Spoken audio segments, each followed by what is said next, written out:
because we're about 5 minutes past the hour. I apologize for not being able to be with you today in our special full board of directors meeting. However, long, excuse me, long embedded travel plans prevent me from being in Wisconsin today. But let's call this meeting to order. And Tamara, if you would, could you do a roll call and let's determine if we have a quorum ready. Alderman Bob Bauman. Alderwoman Malele Coggs. Mr. Grady Crosby. Here. Mr. Bill Christensen. Here. Mr. Mark Flaherty. Here. Representative Kalen Haywood. Present. Senator Rob Hutton. Senator LaTanya Johnson. Here. Mr. James Cantor. Here.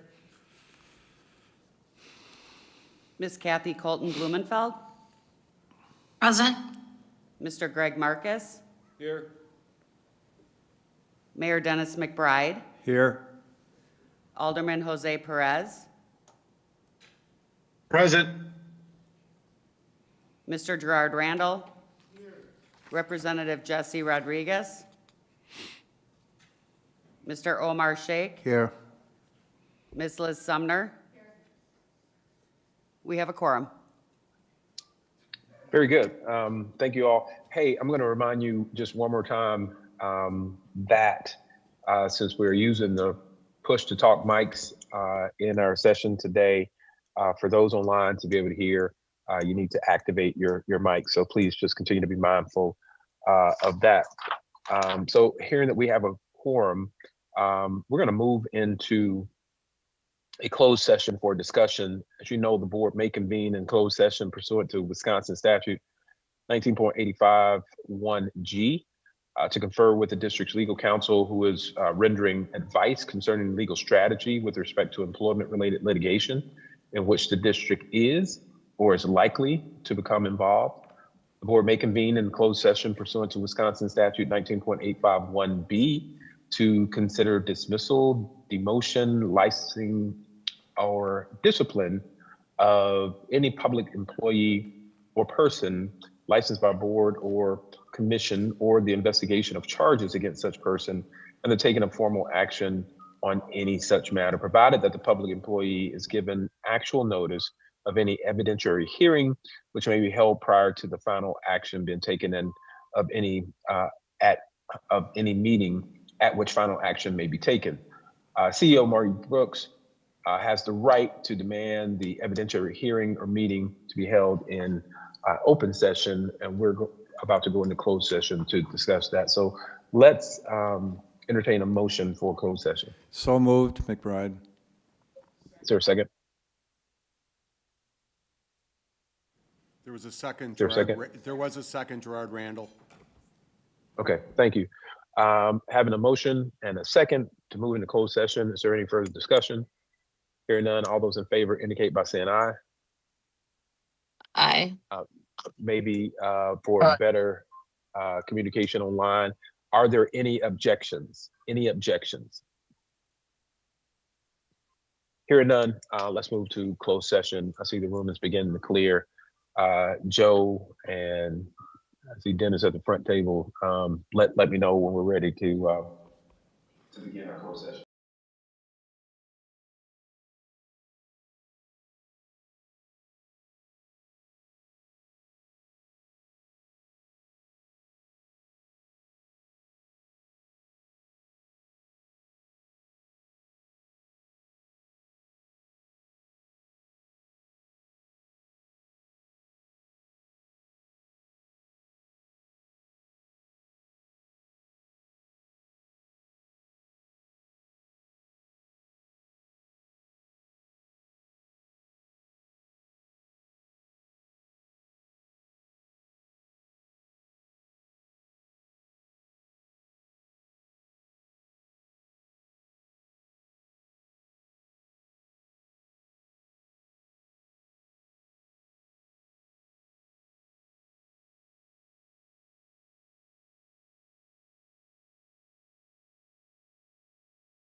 Grady, I think we're all set. Okay, very good. I want to thank our board members for convening this special full Board of Directors meeting today. Thanks to all those that are in the room, as well as those that are attending virtually. At this time, we've reconvened in open session for the express purposes pursuant to Wisconsin statute section 19.851B to give our CEO, Marty Brooks, an opportunity that he has requested that he present to this board in an open session. I want to be respectful for the time commitment for all of our board members. There's an enormity of information to be covered, but we are constrained by time. So I've deemed it appropriate that 45 minutes for this presentation be deemed to be reasonable and sufficient for Mr. Brooks to make his presentation to the board. Mr. Brooks, Marty, just to make sure we're on the same page, the right now you don't have an open mic. There's a for those that are online, we can only hear when you activate the push to talk functionality on your microphone. So at this time, Marty, the floor is yours. Just quickly, I'm Steve Kravitz, his lawyer. A June 17th, 2026 letter from your district attorneys said, quote, "The board wishes to hear from Mr. Brooks himself in his own words regarding the conduct set forth in the notice. And Mr. Brooks, quote, shall have the opportunity to appear before the board prior to actual termination," close quote. It says, quote, "Notwithstanding the foregoing, the board will provide Mr. Brooks with a full and meaningful opportunity to be heard." Quote, "Address the board directly and personally for as long as is reasonably necessary to present his complete position." Quote, "This is a generous and meaningful opportunity to be heard considerably more than the bare contractual minimum," close quote. The 45-minute limitation is unreasonable. However, you will find in the notice of claim filed today, which apparently will be public, that Mr. Brooks has asserted his Wisconsin and constitutional claims against the district for violation of his due process rights by this hearing, because the initiating document is not sworn, has no proof attached to it, and when we asked for the opportunity to, we actually asked the district to prove its case, the district declined and said that only hearing it will give us this one. It said it would be a full and robust hearing, and it turns out that it's limited to 45 minutes. In the notice of claim, which I assume your counsel will have provided to you, Exhibit A is his entire statement. I suggest you all read it, but I won't waste any more time and let Mr. Brooks go forward.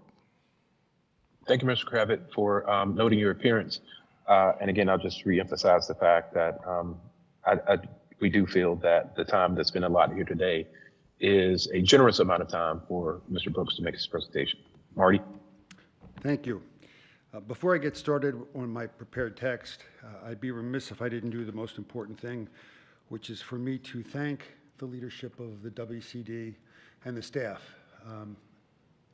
I didn't get a chance to say goodbye when this all transpired, and I just want to make you all aware of how much you've been in my thoughts the past 6 weeks, how much I respect the job that you've done, how much I miss you, and how I wish things were different and we were all part of the same team. So thank you.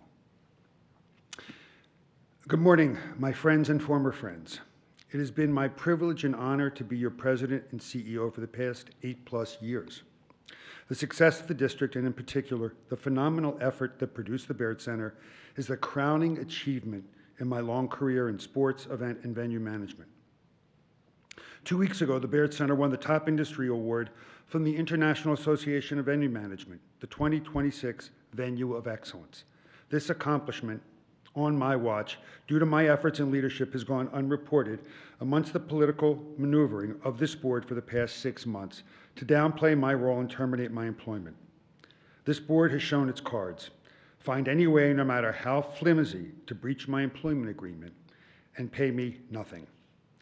When I was sought for this position almost 9 years ago, this board published a visionary job description, which allowed me both the opportunity and flexibility to achieve success. The job description, which I rigorously and creatively followed, states that I have the duty as the president and CEO to make the district policies and procedures. It says that as president and CEO, I have an independent duty to demonstrate expertise in a variety of the fields, concepts, practices, and procedures, and rely on extensive experience in the convention, sports, and entertainment fields, along with sound judgment to plan and accomplish district goals. The president and CEO must perform a variety of tasks and effectively lead and direct the work of others. A wide degree of creativity and latitude is expected. And that is what I did with creativity and latitude. The job description required me, as the president and CEO, to build external relationships that increase resources to the district, to use my skills in finding new sponsorship clients, exercise good interpersonal skills with the ability to deal harmoniously with Wisconsin Center guests and employees, and to work independently and efficiently, exercise initiative, resourcefulness, good judgment, and accept responsibility for my actions. I was not hired to function as a clerical employee to mechanically apply pre-existing policies. I was hired to exercise independent judgment, build relationships, generate business opportunities, represent the district in the community, and make necessary discretionary decisions to further the district's mission. For 8+ years, I did exactly that, with the board's knowledge, approval, and kudos. My tenure is not marked by disciplinary concerns or performance deficiencies, but by years of positive evaluations, industry recognition, and measurable organizational success. District operating revenue on my watch increased from $14 million in 2022 to $22.8 million in 2024, and is projected to be $24.1 million this year. Naming rights revenue alone, all sourced and negotiated under my direction, more than tripled from 2022 to 2025, from $483,000 to $1,777,500. Under my leadership, the district experienced unprecedented growth, increased financial stability, national recognition, and the successful completion of transformative projects.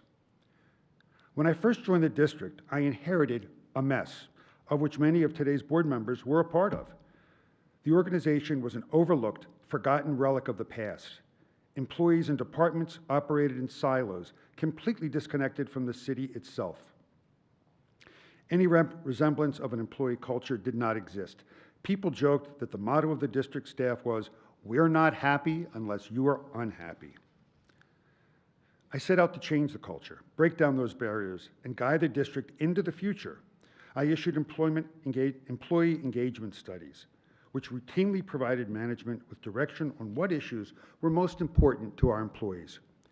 I introduced quarterly all-staff meetings and an annual end-of-year holiday party. I implemented regular communication practices through all levels of the organization. I changed our mantra to be bold, proud, and experience-obsessed. Those changes worked immediately. Our staff increased by 30%. Our employees identified the Wisconsin Center District as an employer of choice in southeastern Wisconsin for 3 years in a row. Just this year, we were selected as one of the 300 organizations in the United States named a top workplace by USA Today. As CEO, I led the district through the successful expansion of the Wisconsin Center, secured a multi-year, multi-million-dollar naming rights agreement with Baird for the convention center, strengthened the organization's financial position, and helped elevate Milwaukee's reputation as a convention, tourism, and entertainment destination. The venue has been recognized with multiple local, regional, and national awards for its impact on the convention center industry, and at the time, it was the second highest priced convention center naming rights in the country. I was actively involved in soliciting both the Democratic and Republican national conventions, and specifically led the negotiations for securing Baird Center as part of both conventions. This resulted in millions of dollars of net income to the district, making the conventions the most financially successful events in the history of this organization. In 2024, I was named Executive of the Year by the Milwaukee Business Journal in celebration of my success in the expansion and construction of Baird Center. Most recently, as I said just earlier, the Baird Center won a top industry award by the International Association of Venue Management, the 2026 Venue of Excellence Award. Until recently, every time my performance was reviewed by this board, the reviews were glowing. The message from this all-volunteer board was, keep up the good work, promote the hell out of the district, make our community great, and yes, make you board members look good. Being honest with all of you, no doubt you were successful in your primary pursuits in business or politics, and as board members, your views were always considered by me. Most recently, I encountered political and outside business resistance from some board members exercising faux outrage, political vilification, press leaks, and positioning, all because an unbiased third-party study that this board was made aware of 7 months prior to the results being presented about the long-term of the future of the district suggested that an additional convention hotel would be needed to attract more and larger conventions in the future. Some of the board members showed little interest in operations, skipped meetings, and groused about board members being unpaid. Other board members, specifically current hotel owners and operators, and some politicians, took it upon themselves to advocate for their personal interests over the district's best interest, in violation of the fiduciary duty board members owe solely to the district. Some board members are using their positions to obtain favors from for their other interests, such as featuring their products at district venues or steering meetings to their private restaurant premises. This board is blocking renewed lease negotiations with our sports tenants, even though the district is incurring significant losses from our arena leases. The Milwaukee Admirals, a private business, is being favored. Politicians on the board are using their political positions to thwart modification or new construction of district venues. It is truly ironic that board members who participated and are participating in the above actions against the interests of the district they serve are now sitting in judgment of me, determined to violate my employment contract that you negotiated and approved, following the resounding success of my work to complete the Baird Center construction, including obtaining sponsorship rights and achieving all of the success the district has enjoyed on my watch. Excuse me. My contract gives this board every right to terminate me for convenience. I agree to that and accept that. But it does not give this board the right to terminate me for convenience and demand that I forego most of the compensation owed to me. And when I wouldn't do that, go on a retroactive witch hunt to find any way to terminate me for cause.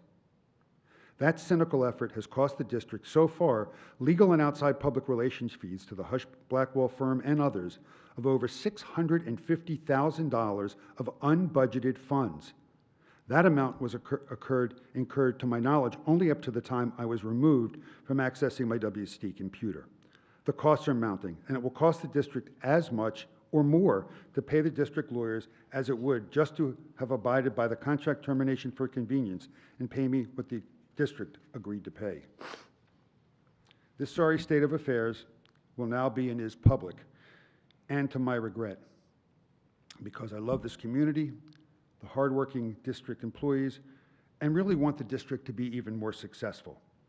The blame for this falls squarely on this board. It could be partially remedied by simply agreeing now to rescind my bogus termination for cause and pay out my contract as agreed. In the event that does not happen, my lawyers filed a notice of claim against the district that will now have to be considered, which, as I understand it, is the condition to litigation if the claim is denied. But even if today you decide to uphold the termination for cause as a face-saving public action, the pendency of the claim will give you another chance to do the right thing without further public expenditure and years of litigation. Here is what actually happened, which I'm pretty sure has never been shared with the whole board. On March 26, 2026, at 5:05 p.m., Wisconsin Center District Outside Counsel Joe Pickart of Hush Blackwell and I met in my office. Attorney Pickart said that he had been authorized by Jim Cantor, Wisconsin Center District Board Chairman, to inform me that the district was terminating me for convenience. Attorney Pickart said the termination would be subject to modification of its agreed terms. Specifically, the board wanted to pay me less money than I am owed under the termination of convenience section of my employment agreement. Under my February 7, 2025 employment agreement, the district had every right to terminate me for convenience, with or without cause. The termination for convenience clause is as follows. The district may terminate this agreement at any time for any reason other than at Mr. Brooks's request. In the event of such termination, Mr. Brooks will be provided the greater of the remaining base compensation of the remaining term of his agreement, or a 6-month severance package, including the sum of health benefits, 50% of the base compensation for the applicable year in the term, and accrued but unused vacation. This binding contract termination for convenience package, fiercely negotiated by the district, voluntarily and for adequate consideration nearly a year before there was any friction with me, entitles to me to about $900,000 in compensation and benefits. The termination for convenience package included backloaded compensation for me, which was heavily negotiated to reflect my phenomenal success in building the Baird Center and securing its financial stability and named sponsor. I was told at the time of the negotiation that it would hurt the district's image to give me the bonus I deserved for my work that resulted in the completed success of the Baird Center, so it was agreed the bonus would be backloaded in my compensation should the district terminate me for convenience. I was agreeable to this because this was my last contract before retirement. I thought backloading the compensation would be good for the district's image, so I agreed to either work for the duration of the contract, or if the district wanted to go in another direction, I would be paid the deferred bonus. The specific bonus for the Baird Center work that was deferred is $150,000, which is part of the $900,000 I'm owed under Section 7.3 of the employment agreement I just quoted. How is it fair that even if cause is found and the district gets away with denying me a deferred bonus earned for past success?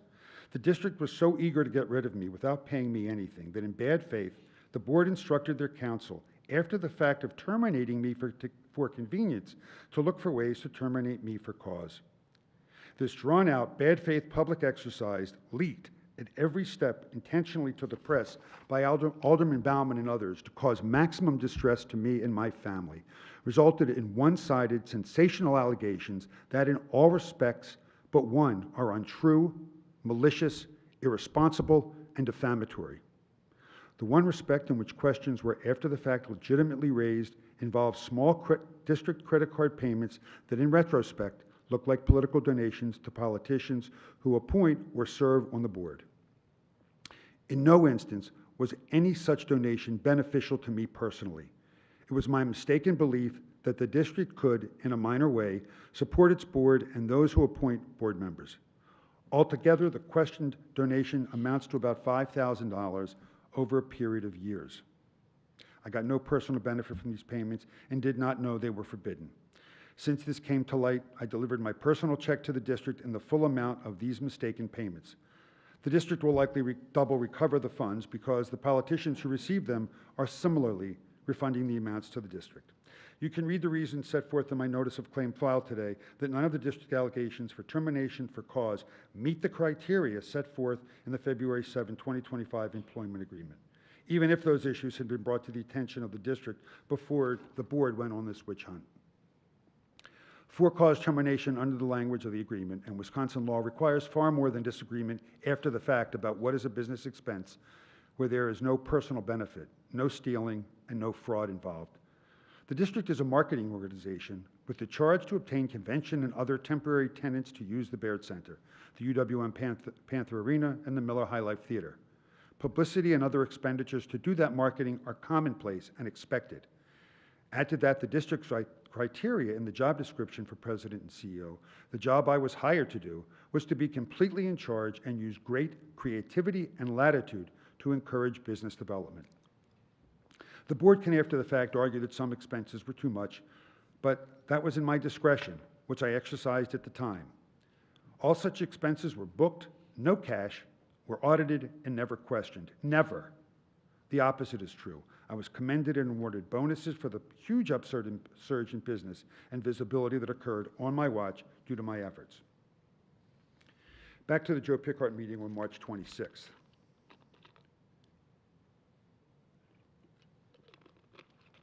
I responded to Attorney Pickard immediately, stating, why would I agree to modify the agreed upon terms in the termination? Every action of the board and its attorneys that followed to the present date has been a series of bad faith actions for the sole purpose of denying me the contract benefits I earned and the board agreed to. Attorney Pickard said that the elected officials on the district board felt the dollar amount to be paid was too high politically for them to approve. I forcefully objected to this position because my employment agreement was approved and executed by the district board. It is a binding contract which clearly outlines the terms and conditions of termination for convenience. Joe Pickard simply told me to get legal representation, but there was no rush. 6 weeks passed after that initial meeting with Joe until I was able to engage counsel to respond on my behalf. During that time, the board did not raise or address any issues with or concerned about my job performance. Instead, on May 27th, my attorney received an email from the district's employment lawyer at Hush outlining 7 potential bases for termination for cause. The board spent over $500,000 in unbudgeted legal fees to invent frivolous and unsubstantiated claims for cause. And that is how this end-place saga began. For 8.5 years, no hands were raised, no questions were asked, and no hands-on involvement was sought by this board regarding my leadership of the district. Only after my major achievement of completion and naming rights of the Baird Center and my success in anchoring 2 political conventions there did public and private sector members look to blame me for a future vision for the district that might negatively impact them. The board first decided it wanted to terminate me for cause when Alderman Perez falsely alleged I pinched him at an event for David Crowley that we both attended. The alleged action did not occur. I did not do it. The board apparently thought its allegations were the golden ticket to terminate me for cause. When both law enforcement and this board's own external third-party investigation revealed the allegations were completely unsubstantiated, you pivoted, terminated me for convenience, and tried to negotiate to pay me less than my binding contract requires. When I refused to budge on the money I am rightfully owed, only then did you undertake a sweeping retrospective review of years of corporate credit card expenditures in a desperate search of grounds to justify a termination for cause. This is not the chronology of an employer who discovered misconduct and then acted. It's the chronology of an employer who decided upon a result and then searched for a justification. Indulge me. Let's do a deeper dive through this. Because of the limited time, I am skipping a fair section here, but I do ask if you have the opportunity to read the notice of claim that I am skipping pages 14 through 20 that deal with my joining the district and period of time leading up to today. Let me just correct that. It's pages 7 through 9. Sorry. He has a double-spaced version. Thank you. I resume at section 2 that starts off with the Hunden study. It was my drive for better for district employees, better for the community, better for Milwaukee, that led me to pursue the Hunden study. Little did I know that this study would strike the match that lit my termination candle.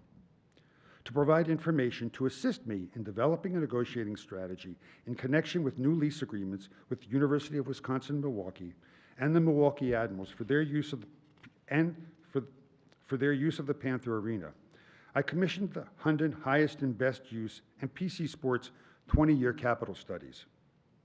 Anyone who has experience with lease agreements knows that the length of an agreement is an extremely important element of all negotiations.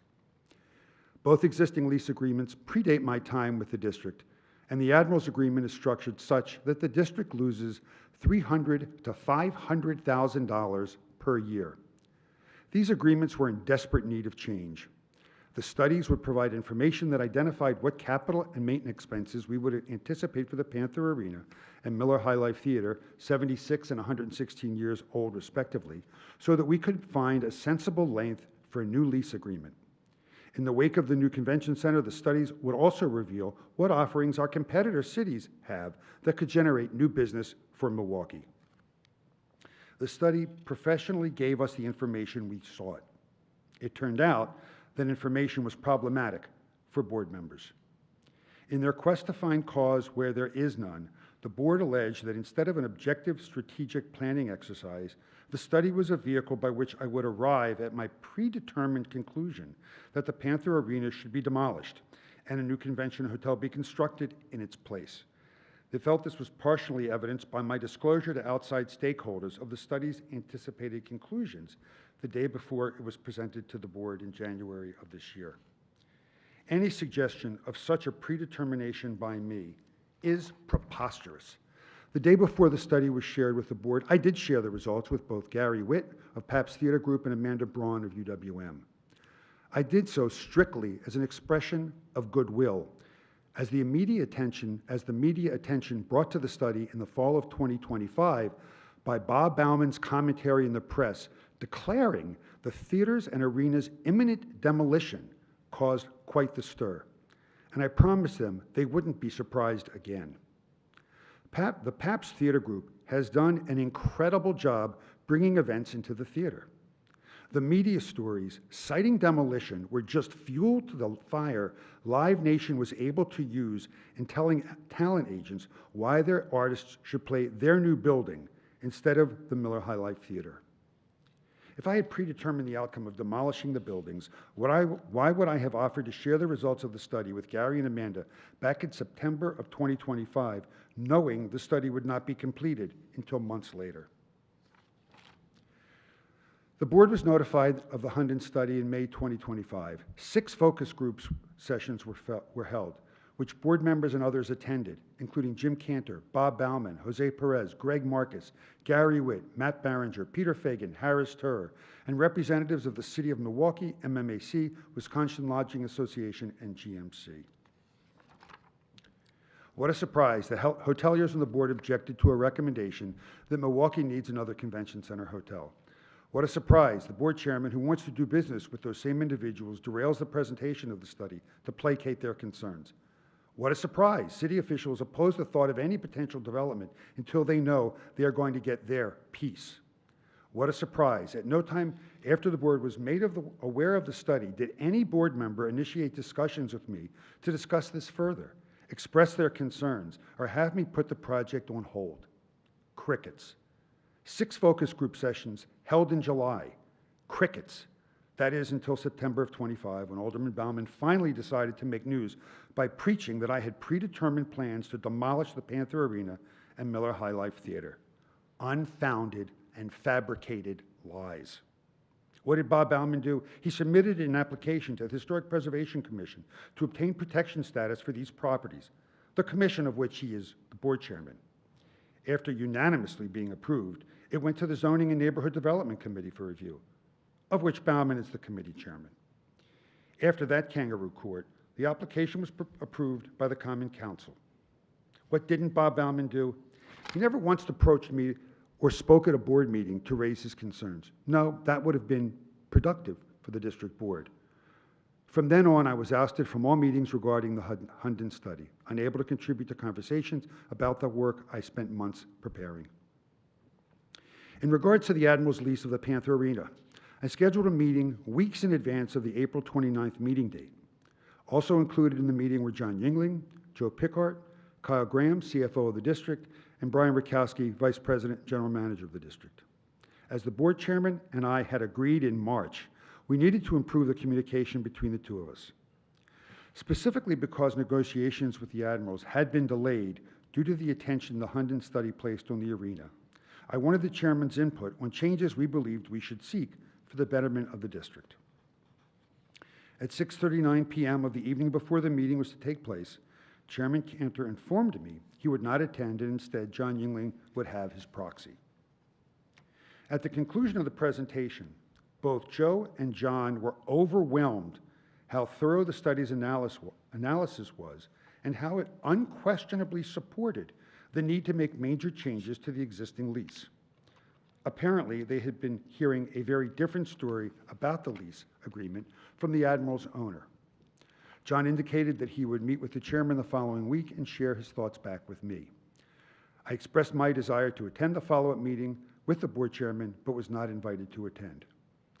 There may be reasons to underwrite a private business's use of the Panther Arena, but the board should be aware of the facts before the district continues to engage in an upside-down agreement in which there is a direct conflict of interest with its board chairman. Delaying the negotiation further without my involvement or my expertise will ensure no changes will be made at the expense of the district losing between $300,000 to $500,000 annually to a privately owned business.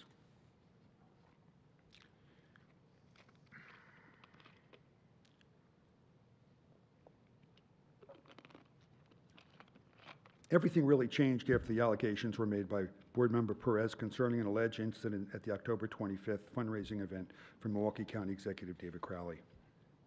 It wasn't until 2 weeks after the alleged incident that Perez filed a complaint with police. What better way is there to discredit me than make such a serious and damning accusation? In fact, before the Perez allegations surfaced, events suggested the plans to remove me were already underway. In October 2025, at my request, John Yingling, through Omar Shak, attempted to arrange a meeting between Alderman Perez, Mr. Yingling, and me so that I could address concerns regarding the Hunden study and the move for historic preservation status. After repeated follow-up, Omar informed Mr. Yingling that Alderman Perez would not meet with me. Mr. Shak further stated that the next shoe was going to drop at the WCD and that a top district executive was about to be fired. Approximately a week later, Alderman Perez filed the police report giving rise to the allegations against me. The timing of these events reinforces my belief that information concerning the allegations and the effort to remove me was circulating well before I was ever made aware of it. Law enforcement investigated the allegation and, of course, declined to pursue charges. Perez was able to get Milwaukee Police Department detectives to interview people identified by him and look for evidence of some kind of sexual assault.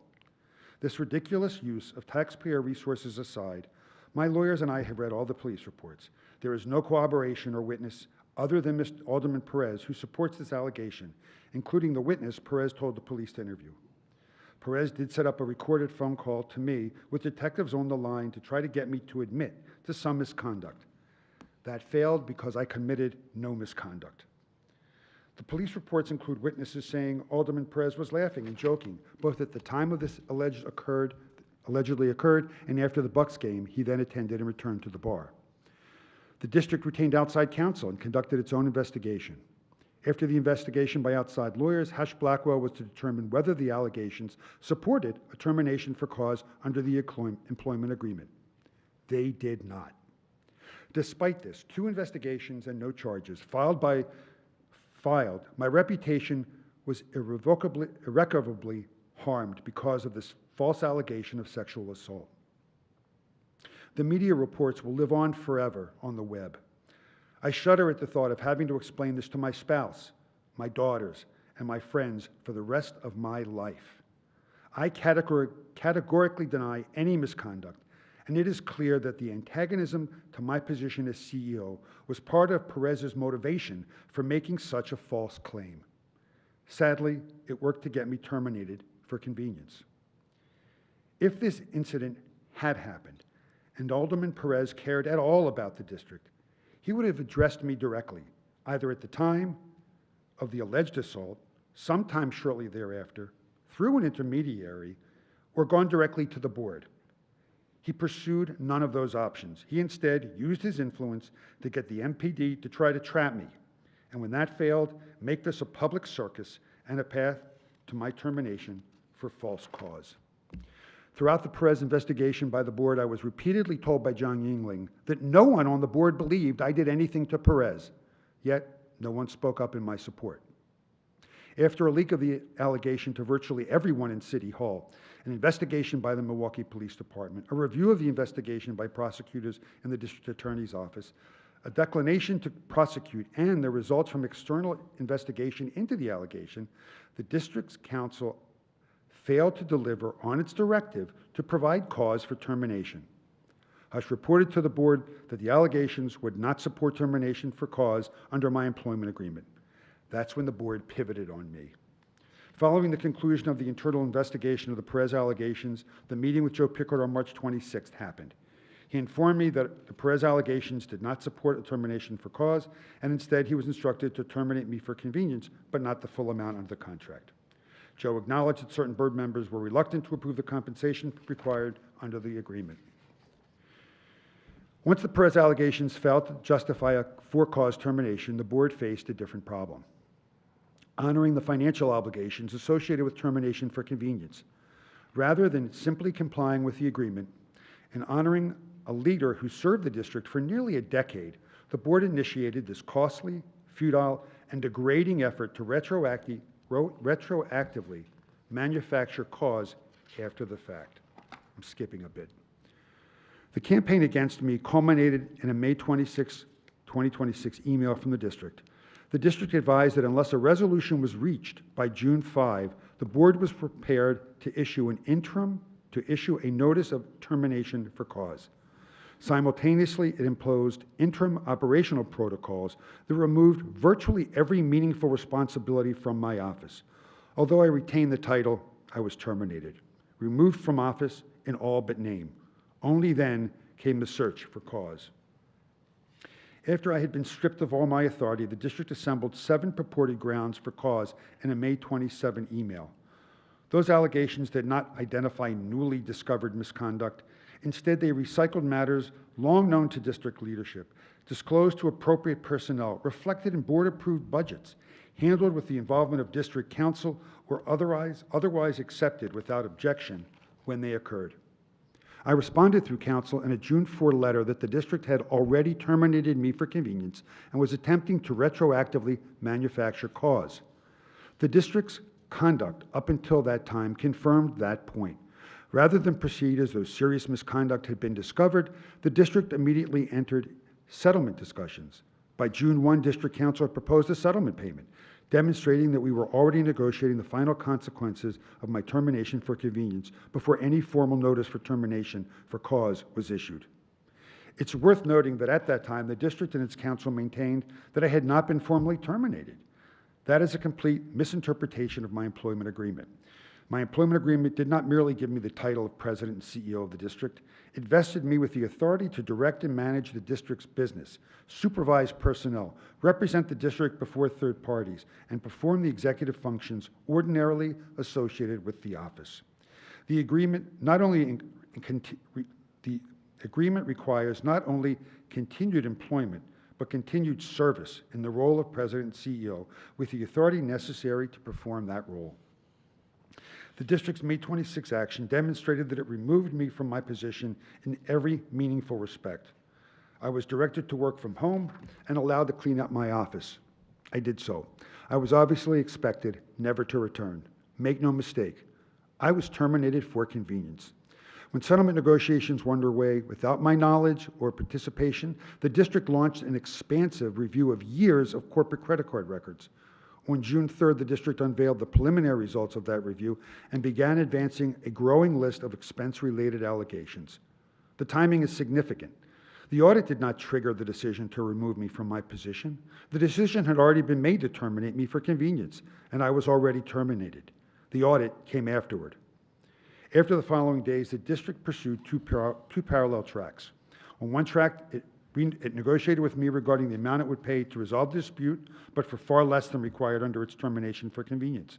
On the other hand, it continued expanding, publicizing, and developing allegations intended to support a termination for cause. Even after I gave detailed explanations demonstrating the business purposes of the challenged expenditures, the district continued advancing the same allegations publicly. The intent is obvious. The district was scraping the bottom of the barrel to manufacture additional leverage to settlement negotiations. However, if the district genuinely believed I had engaged in conduct warranting termination for cause, there would have been no reason to pursue a termination for convenience, negotiate separation terms, or pressure me to accept less than the compensation required by my employment agreement. If the district was really terminating me for cause, there would also be no reason to offer me money to settle. It is clear from the board's actions that it did not believe cause existed. That was just another negotiating tactic to get me to accept less than my contract requires me to be paid for termination for convenience. The events of June 8th give the clearest illustration of the predetermined nature of the process.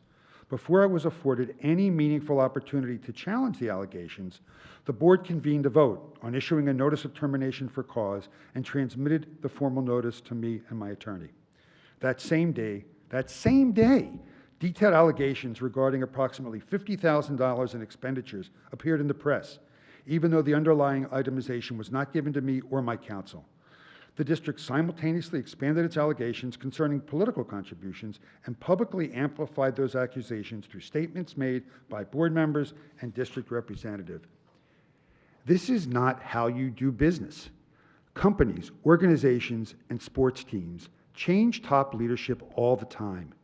They have and you have the absolute right to do so.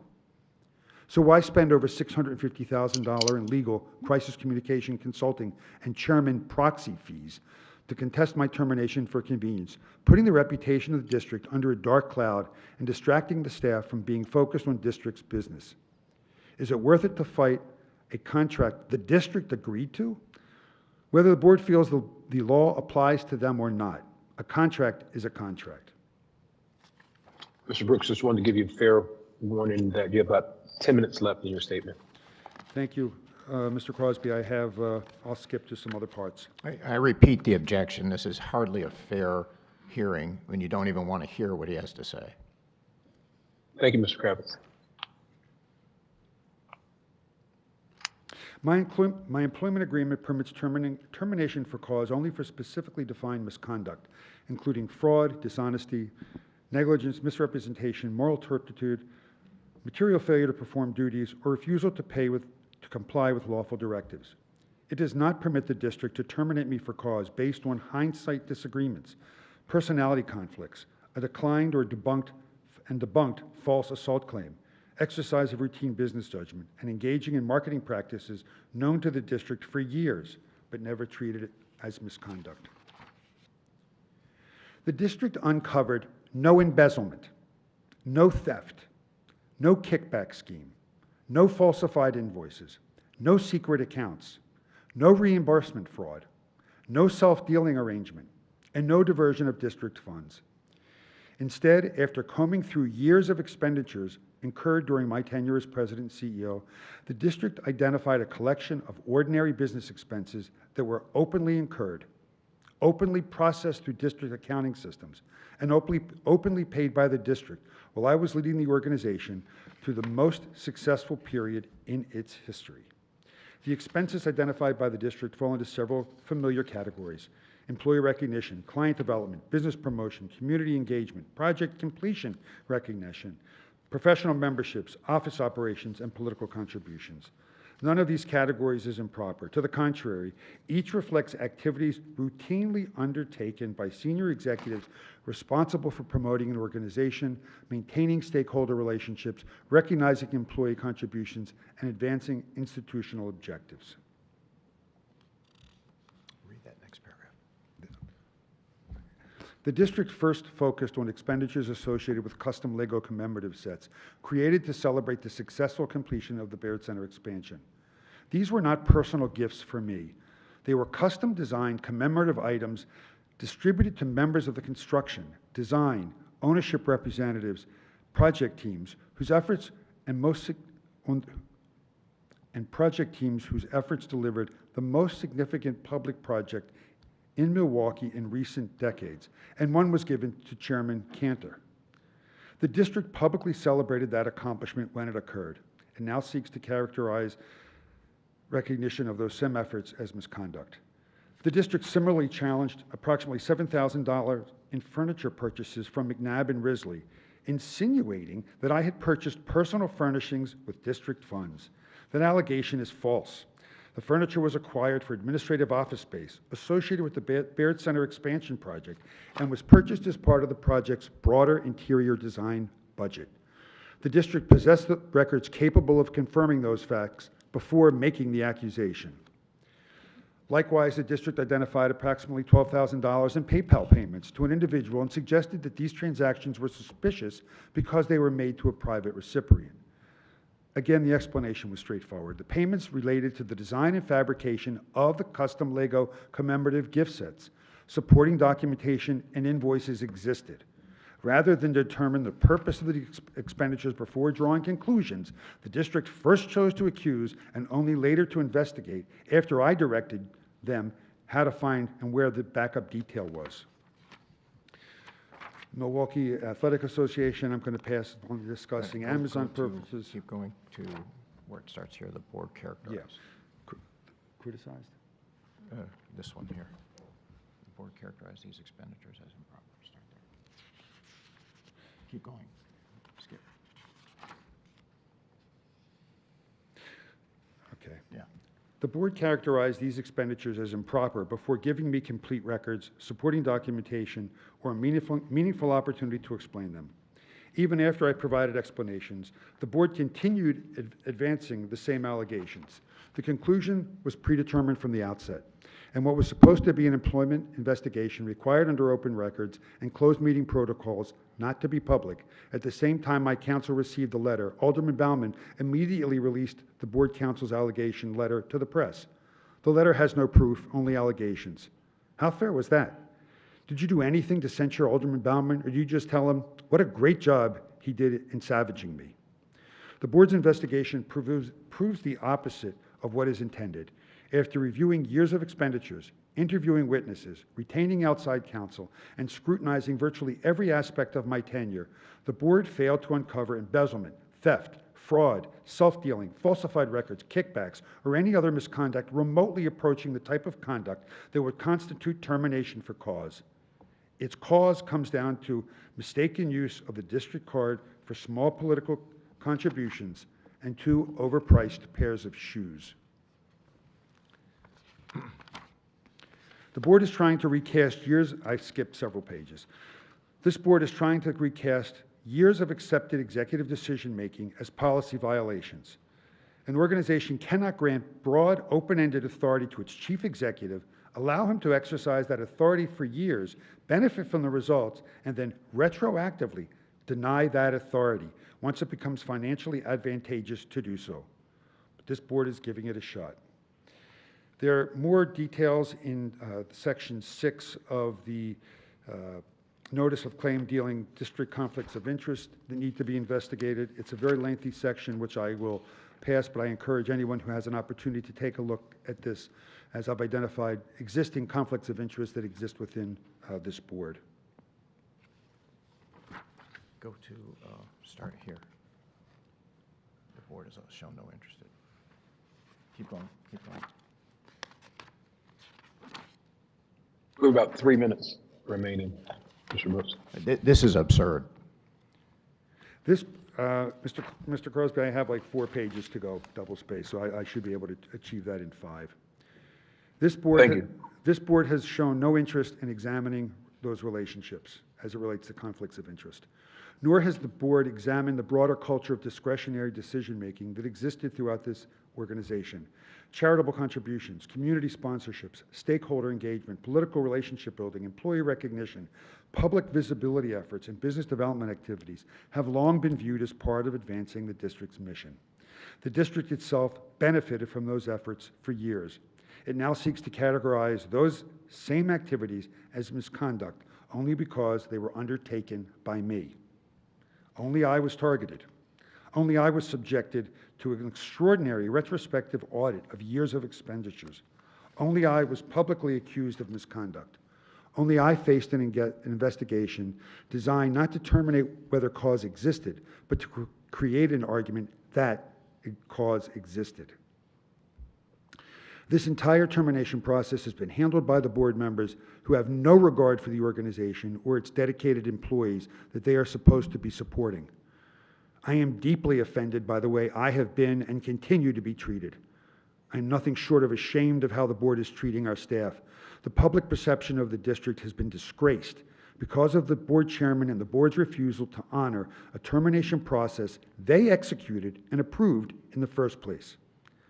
The ultimate irony, the board gave my job to Chairman Cantor on a part-time basis of $30,000 a month. He has no event or venue management experience. After grousing that I was being paid too much, Cantor is now being paid at the top 25% level in an industry in which he would not otherwise even be considered to be interviewed for this position. And that is before even considering his conflicts of interest. The board fired the wrong person. In 2018, Milwaukee welcomed me and my wife, Leslie, with classic Milwaukee nice. We absolutely cherished our time here. I was honored to transform a stagnant government agency into a vibrant organization making daily impact on attendees to conventions, meetings, sporting events, graduations, concerts, comedy shows, and family entertainment. Our culture, employee engagement, customer service, and functionality of the Baird Center have become the model for venues across the country. We accomplished incredible things for the city. I spend every day thinking about ways to continue feeding the momentum and success Milwaukee has seen over the last 10 years. There is still more to be done, which sometimes requires asking tough questions and the potential for volatile conversations. The answer isn't don't ask the questions, don't think about what could be, or alienate people who want more and better from Milwaukee. The answer is dream big and think about how great we can be as a city for our residents, visitors, friends, family, and ourselves.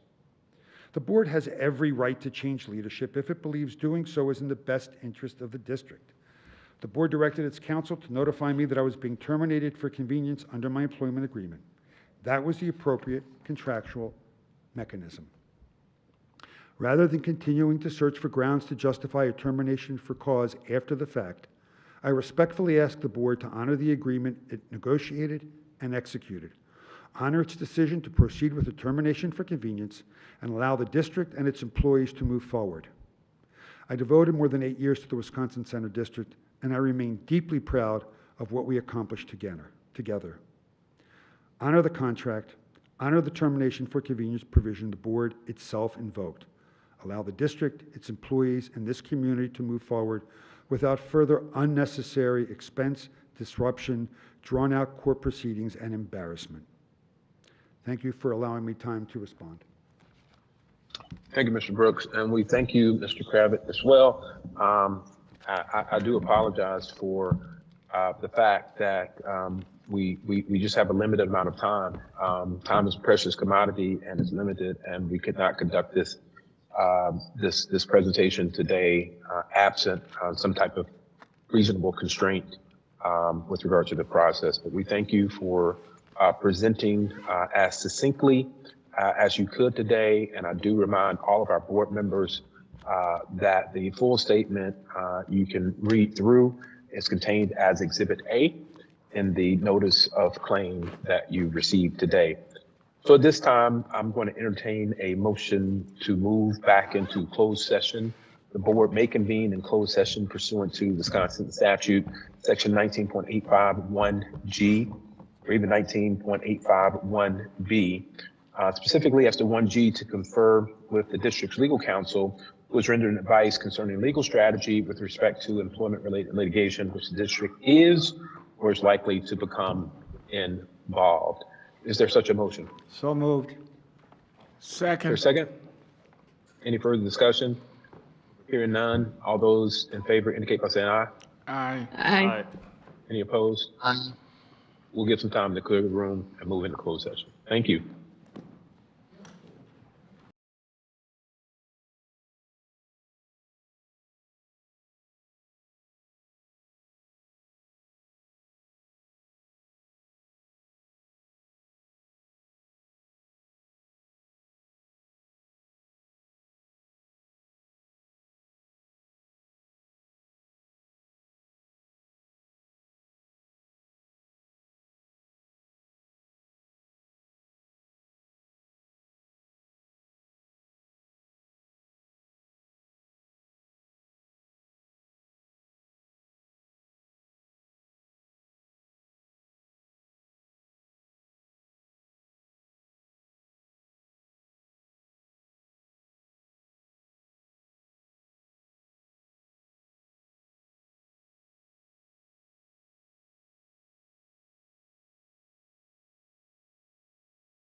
Grady, I think we're good to go.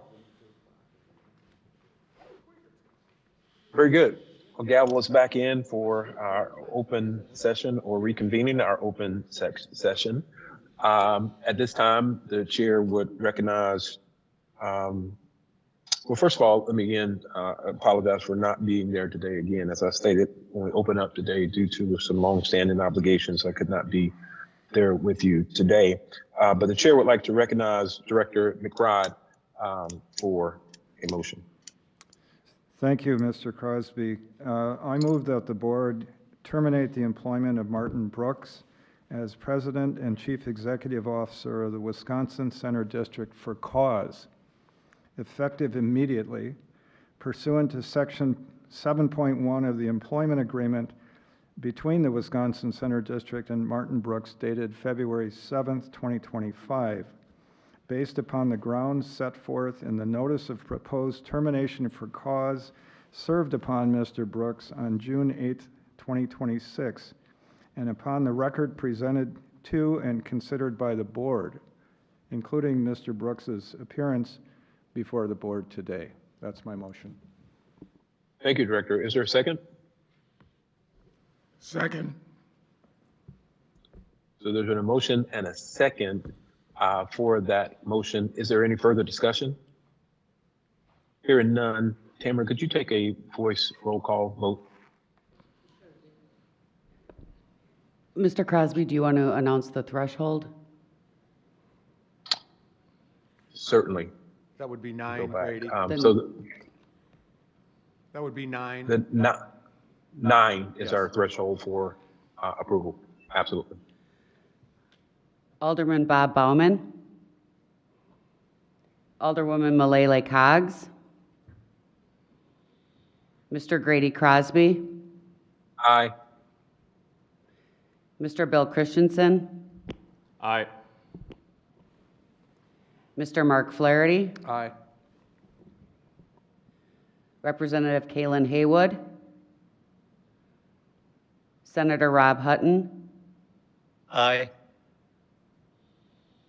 Senator LaTanya Johnson. Aye.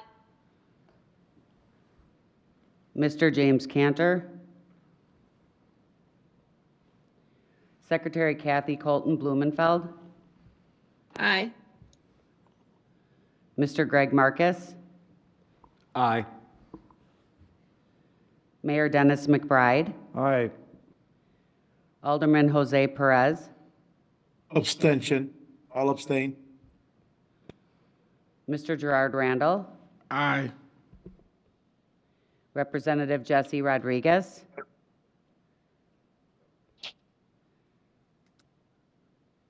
Mr. Omar Sheikh. Aye. Ms. Liz Sumner. Aye.